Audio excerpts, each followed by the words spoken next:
I'm Nick here from Shipmates. Accidents happen. Today we're going to look at what happens if you rip or puncture your board.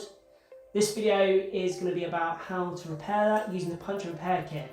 Today we're going to use the Gul Cross 10.7 board and its repair kit. The method we're going to use, you can use with any board, any repair kit. It works across all brands.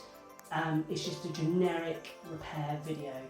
There's a few things you're going to need along with the repair kit. So what we'll do is we'll look at that and then we'll get on with the repair. To complete this repair, there are 10 things that you're going to need. Gloves, you don't have to wear them. However, we'd recommend that you do, just to protect your skin against the glue. Some form of tape, preferably masking tape, just to put down to protect the board when we're gluing up. A pair of scissors, or you could use a craft knife just to cut out the repair patch. Paint scraper, this is going to be used to apply the glue and to push out any air from the repair. You can use anything with a defined edge, you know, kitchen knife, a spoon. These are the patches and adhesive from the Gul Cross repair kit. This adhesive is bespokely for paddleboards, and I'd recommend that you only use paddleboard adhesive to do these repairs. Please don't use puncture repair kit for bike tyre and that adhesive. It's not right for the paddleboard. Please use the right adhesive for the job. If you have lost the repair kit for your board, get in touch with us and we can help you get the right adhesive for your board.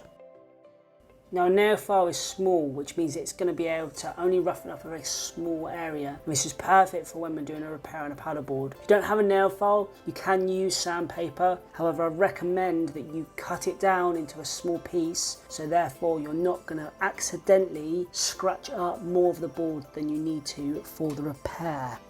A pencil, this will be used for marking around the repair and areas of the repair. Please don't use pen because it doesn't come off as easily. A cloth and a form of acetone. In most households, that will probably be in the form of nail varnish remover. If you've got pure acetone, use that. If not, nail varnish remover. Now on with the repair. As soon as you find a puncture in your board, I recommend circling it. It just means that at a later date, you're going to be able to find it. You're also going to get a rough gauge of how big of a patch you're going to need for the repair. In step 2, all we're going to do is roughen up the area around the patch using the nail file. This is going to create more of a surface area for the glue to adhere to, which in turn will obviously create a stronger bond between the board and the repair patch. What we want to do now is just use that acetone and that cloth just to clean around where the repair is going to be, make sure there's no dirt, no grime, nothing that's going to compromise the adhesive sticking to the board. Now we want to cut out our patch.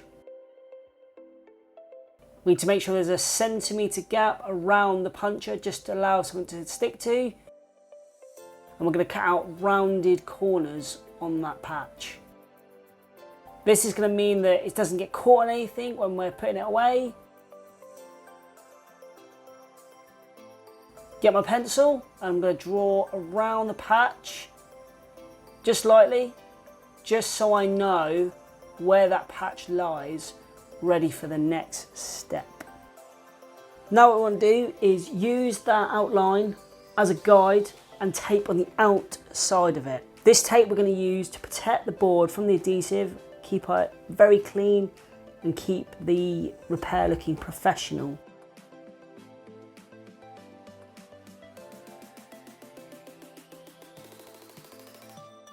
In this case, more is definitely better. So be generous with the tape, get a nice wide coverage with it and protect a large area of your board.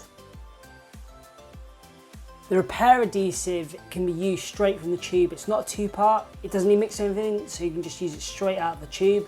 It is caustic, so I'd recommend you do it outside or wear a face covering. When gluing up, you want to apply quite a generous amount to the board. Be quite liberal and spread it across the puncture and across the repair site. Obviously you can overlap onto the tape, that's what it's there for. If you find you haven't added enough, you can add more, that's totally fine. You can add as much as you like.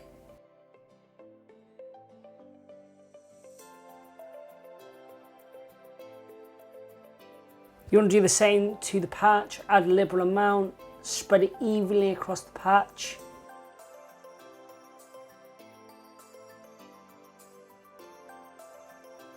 Now you want to set aside the repair for 5 minutes. This 5 minutes is going to allow the glue to start the curing process, become tacky, ready to complete the bonding between the patch and the board. After 5 minutes, come back to the board, put a glove on so I can check to make sure that the glue is tacky and ready for the repair. Carefully, I'm going to put the patch on the board, making sure that I get it within those margins, applying a nice even pressure to ensure it's bonded to the board. I'm going to use my spatula to push out all the air bubbles and make sure that the patch is properly pushed down onto the board.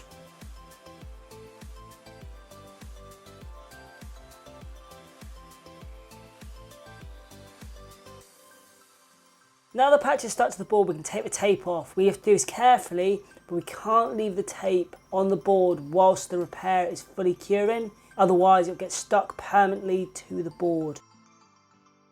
A little top tip, if you want to help the bond even further, you can take a small bit of card and you can clamp it onto the repair or a book or something heavy to weight it down, and that'll help the bond further. Once the repair is complete, we now need to wait 24 hours for it fully to bond and cure. That's how we do the repair. It is important that you leave it for that 24 hours just to make sure it's fully bonded. So set an alarm on your phone, 24 hours, inflate it, go enjoy. If you have any issues, you can always ring us at the store, give us an email, and we'll be more than happy to give you any advice or help.